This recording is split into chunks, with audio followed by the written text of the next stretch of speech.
Israel फलस्तीन क्षेत्र के तनाव की खबरें अक्सर आती हैं। वैसे तो दशकों से ये संघर्ष चलता आ रहा है, लेकिन माना जा रहा है कि पिछला साल यानी साल 2022 इजराइल और फलस्तीनी क्षेत्र के लिए सबसे खराब रहा।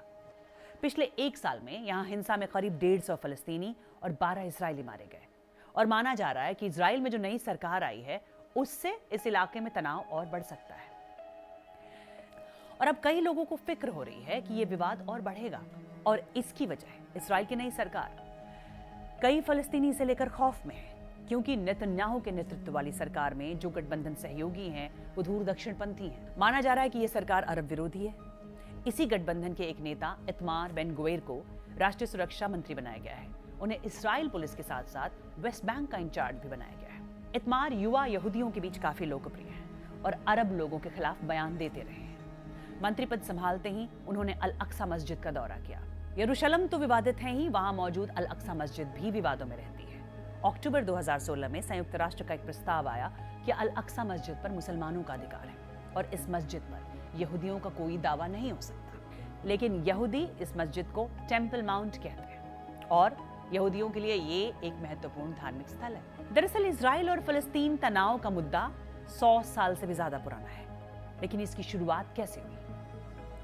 पहले विश्व युद्ध के दौरान जब उस्मानिया सल्तनत की हार हुई तो मध्य पूर्व में उस हिस्से को ब्रिटेन ने अपने कब्जे में ले लिया जिसे फलस्तीन के नाम से जाना जाता है। तब इस जगह पर यहूदी अल्पसंख्यक थे और अरब बहुसंख्यक थे। तनाव तब शुरू हुआ जब ब्रिटेन को जिम्मेदारी मिली कि फलस्तीन को यहूदी लोगों के लिए एक राष्ट्रीय घर यानी होमलैंड के तौर पर स्थापित करना है। यहूदी मानते हैं ये इलाका उनके पूर्वजों का घर है, जबकि फलस्तीनी अरब इस इलाके पर अपना दावा करते हैं और उन्होंने इस कदम का विरोध किया।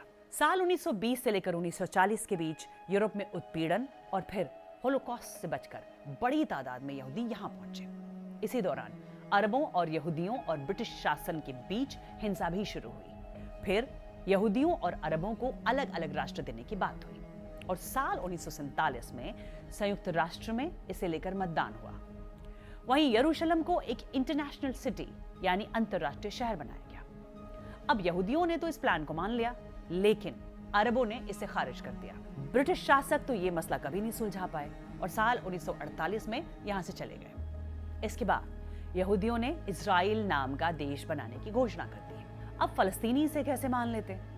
उन्होंने भी इस पर आपत्ति जताई और फिर युद्ध शुरू हो गया। बीच में अरब देशों के सुरक्षा बल भी हमला करने आ गए। जब तक यह युद्ध खत्म हुआ, इजराइल यहां के अधिकतर इलाके पर कब्जा कर चुका था। पड़ोसी देश जॉर्डन के कब्जे वाली जमीन को वेस्ट बैंक नाम दिया गया और मिस्र के कब्जे वाले इलाके को गजा नाम दिया गया। वहीं यरूशलेम के पश्चिमी हिस्से को इजराइल और पूर्वी हिस्से को जॉर्डन के सुरक्षा बलों के बीच में बांट दिया गया। लेकिन इसे लेकर कोई शांति समझौता नहीं हो सका, इसीलिए यहां बाद के सालों में भी युद्ध और संघर्ष चलता रहा। साल 1967 में एक और युद्ध हुआ जिसमें इजराइल ने पूर्वी यरूशलेम और वेस्ट बैंक पर कब्जा कर लिया और इजराइल गजा से पीछे हट चुका है, पर अभी भी वेस्ट बैंक पर उसका कब्जा है।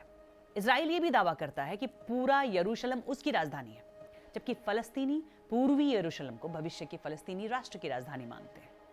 अब बीते 50 सालों में इजराइल ने इन इलाकों में कई बस्तियां बसा दी हैं, जहां पर 6 लाख से ज्यादा यहूदी रहते हैं।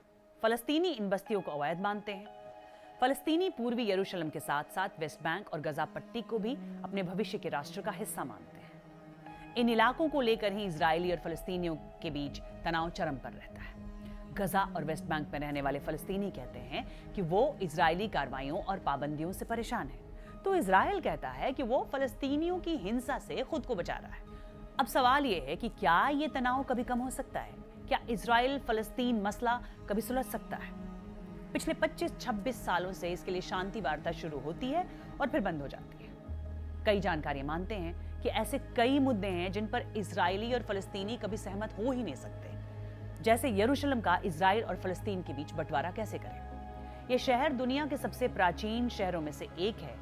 यह शहर इस्लाम, यहूदी और ईसाई तीनों धर्मों के मानने वाले लोगों के लिए बेहद खास है। सदियों से मुसलमानों, यहूदियों और ईसाइयों के दिल में इस शहर का नाम बसता रहा है और इसलिए भी यह दुनिया की सबसे विवादित जगहों में से भी एक माना जाता है।